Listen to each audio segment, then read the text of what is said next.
Season 1, Episode 2, Rising Malevolence. In this episode, Jedi Master Plo Koon is going to investigate, and he discovers like a new devastating weapon, which is actually an ion cannon, and the ship's called Malevolence, I think, that has the ion cannon. What the ion cannon does is it just knocks out all the electrical power of the ship, so they can just send out ships to clear everyone out after that. And they even have these specialized ships just to dismantle the escape pods. But Plo Koon barely goes out with a group of clones. Ahsoka really cares about Plo Koon because he was the master who took her in initially. But the Jedi Council tells them not to go look for him, so of course they do because it's Anakin and Ahsoka. It was a pretty good episode overall, I would say.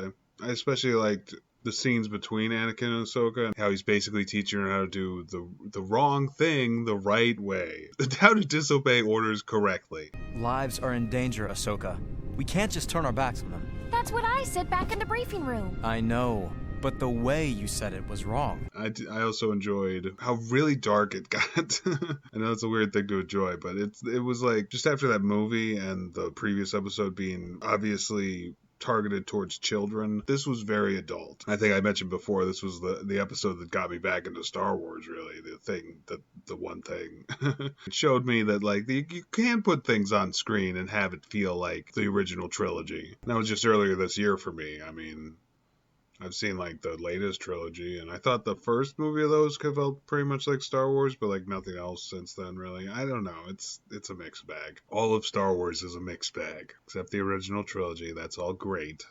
There was this particular one that I thought was a little too dark almost. The droids are taking the lid off the escape pod to let all the clones out, and then they get flown around into space and die. And just the one clone was just really cheerful about it. He's acting like, oh, I'm just a happy camper. This is the best job in the world type of thing.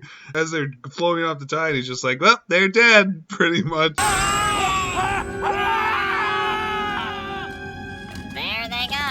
He's so chipper about it. It's a little off-putting in a kind of twisted way. I still laugh though, but I'm kind of a twisted person.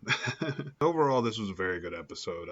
I'll give it a 10 out of 10 right now. I read that they showed that first episode and then they showed this second episode back to back when it premiered.